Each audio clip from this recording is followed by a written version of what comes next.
ബ്രഹ്മാവിൻ്റെ ആഗ്രഹം സാധിപ്പിക്കലാണോ ഇതിൻ്റെ സന്ദേശം? അതല്ല. തന്മാതൃണാഞ്ച കസ്യച തതഃ കൃഷ്ണോ മുദം കർത്തും തന്മാതൃണാഞ്ച കസ്യച. ബ്രഹ്മാവിന് 2ാം സ്ഥാനമേ ഉള്ളൂ. ഈ കുട്ടികളുടെ അമ്മമാരുടെ ആഗ്രഹം സാധിപ്പിച്ചു. എന്നും പ്രഭാതത്തിൽ രാമകൃഷ്ണന്മാരെ കാണാനൊക്കെ ആയിട്ട് വരുമ്പോൾ യശോദാദേവി ഇങ്ങനെ തൻ്റെ ഉണ്ണിയെ കുളിപ്പിച്ചുകൊണ്ടിരിക്കുക. വികൃതി കുട്ടികളെ കുളിപ്പിക്കണമെങ്കിൽ കുറേ നേരം വേണം. ഇത് കണ്ടുകൊണ്ടിരിക്കുമ്പോൾ അവർക്കെല്ലാവർക്കും ഉള്ളിൽ ഒരാഗ്രഹം, ഈ ഉണ്ണിയെ ഇതുപോലൊന്ന് കുളിപ്പിക്കാൻ പറ്റുമോ അതെനിക്ക്? യശോദയോടെ ഒന്ന് ചോദിച്ചു നോക്കാം. ഉള്ളിൽ ചിന്തിക്കുക, പറയണമൊന്നുമില്ല. ചെല്ല് വിചാരിച്ചു, അത് വേണ്ട, അത് പറ്റിയില്ലെങ്കിൽ വേണ്ട.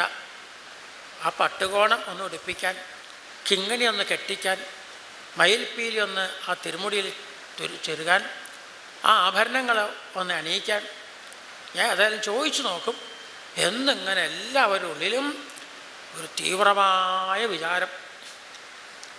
ഭഗവാൻ എല്ലാവരുടെയും ഹൃദയം അറിയാലോ, സാധിപ്പിച്ചു കൊടുക്കണമെന്ന് വിചാരിച്ചു.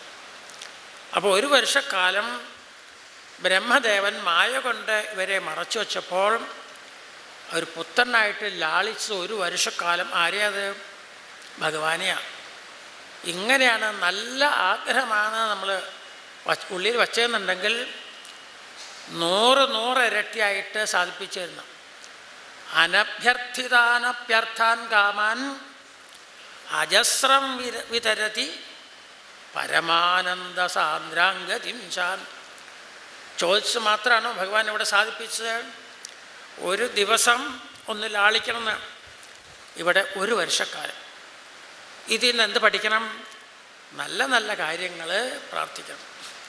നമുക്കും നന്മ ഉണ്ടാവണം, അതുകൊണ്ട് മറ്റുള്ളവർക്കും നന്മ ഉണ്ടാവണം. ഇതിനെയാണ് നല്ല കാര്യങ്ങൾ എന്ന് പറയാം. നമുക്കും മറ്റുള്ളവർക്കും ശ്രേയസ്സുണ്ടാക്കുന്ന കാര്യങ്ങൾ. ഇതാണ് അതിന്ന് വലിയ സന്ദേശം. ഇങ്ങനെ ഓരോന്നും കൊടുത്ത് പിന്നെ അത്ഭുതമായി ആ കാളിയനെയൊക്കെ മോചിപ്പിച്ച ചരിത്രമൊക്കെ ഉണ്ട്. ദുഷ്ടനായിട്ടുള്ള ഒരാളെന്ന അർത്ഥത്തിൽ അവിടെ കാളിയ. നദീജലം എന്ന് പറയുമ്പോൾ ഭഗവാന്റെ സങ്കല്പം കൊണ്ട് ഒഴുകിക്കൊണ്ടിരിക്കണോ എത്രയോ ജീവജാലങ്ങൾക്ക് ഉപകാരം. അത് ദുഷിപ്പിച്ചു. അവനവന് ഉപയോഗമില്ലെങ്കിലും മറ്റുള്ളവരെ ദ്രോഹിക്കാതെ ദുഷ്ടന്മാരുടെ സ്വഭാവം. അങ്ങനെയാണ് കാളിയനെ അവിടുന്ന് മാറ്റിക്കൊണ്ട് ഭഗവാൻ അനുഗ്രഹിച്ചു തരുന്നത്. ആ ശിരസ്സിൽ നൃത്തം വച്ച് വിഷം വമിച്ച് പ്രാണൻ ഉപേക്ഷിക്കാമെന്ന് വന്നപ്പോഴേക്കും ഭഗവാന്റെ പാദത്തിൽ വന്ന് നമസ്കരിക്കണോ നാഗപത്നിമാർ. ന്യായോ ഹി ദണ്ഡാഹ കൃതകിൽപിഷയസ്മിൻ തവ അവതാര ഖലു. അങ്ങ് അവതരിച്ച് ദുഷ്ടന്മാരെ ശാസിക്കാനാണ്. ഒരു തെറ്റ് ചെയ്തു, അതിനങ്ങ് ശിക്ഷ കൊടുത്തു. പക്ഷേ നിഗ്രഹിക്കരുത്, ഞങ്ങൾ അനാഥകളാവും. അനാഥനാഥനല്ലേ അവിടുന്ന്. എന്താ തെറ്റ് ചെയ്ത്? വിഷം കൊണ്ട് കോപിച്ച് അങ്ങേരുടെ അടുക്കലേക്ക് അങ്ങേ കൊത്താനായിട്ട് വന്നു. ഇതാണല്ലോ തെറ്റ്. ഞങ്ങളെ മാത്രം കുറ്റം പറയരുത്. ഞങ്ങൾക്ക് ഈ വിഷം ആരാ തന്നേക്കണേ ഭഗവാനെ? അവിടത്തേക്ക് കുറച്ച് നല്ല അമൃത് കൊണ്ട് തരണം, മറ്റൊരു നിവേദ്യം കൊണ്ട് തരണം എന്ന് പറഞ്ഞാൽ ഞങ്ങൾക്ക് കഴിവുണ്ടോ?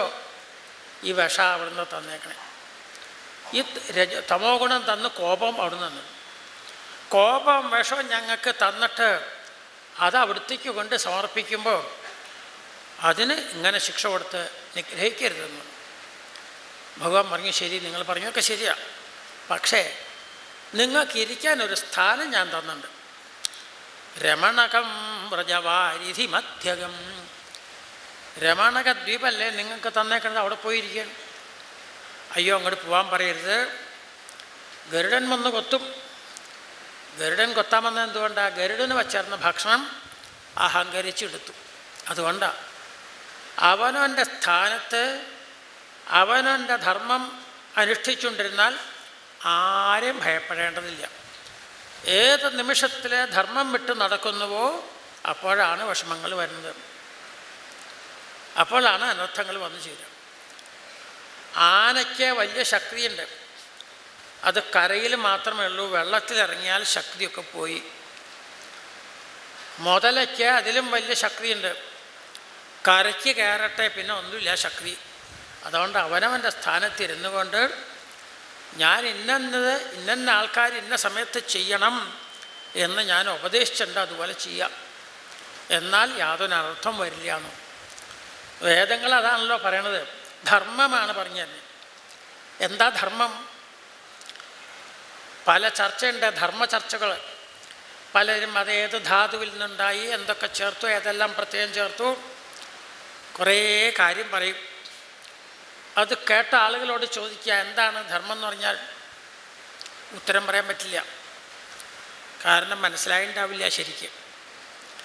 അപ്പം അതിന് ധർമ്മ പ്രോജ്ജിത കൈതവോത്ര പരമഃ എന്ന് ഭാഗവത 2-ാമത്തെ ശ്ലോകത്തെ വ്യാഖ്യാനിക്കുമ്പോൾ വംശീധര ആചാര്യർ പറഞ്ഞിരിക്കുകയാണ്, വേദോക്തം കർത്തവ്യം കർമ്മ ധർമ്മ. വേദത്തിലെ ശാസ്ത്രത്തിലൊക്കെ നമ്മളുടെ എന്ത് ചെയ്യാൻ പറഞ്ഞിട്ടുണ്ടോ അതൊക്കെ ധർമ്മം.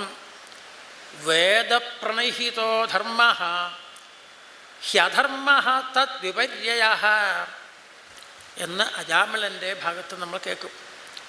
വേദത്തിൽ ഇത് ചെയ്യാൻ പറഞ്ഞിട്ടുണ്ടെങ്കിൽ അധർമ്മം, ഇന്നത് ചെയ്യരുതെന്ന് പറഞ്ഞിട്ടുണ്ടെങ്കിൽ അധർമ്മം. അപ്പോൾ വളരെ എളുപ്പത്തിൽ മനസ്സിലായി എന്താണ് ധർമ്മം അധർമ്മം. ആ ധർമ്മത്തിൽ കൊണ്ട് നമുക്ക് ധർമാനുഷ്ഠാനം കൊണ്ട്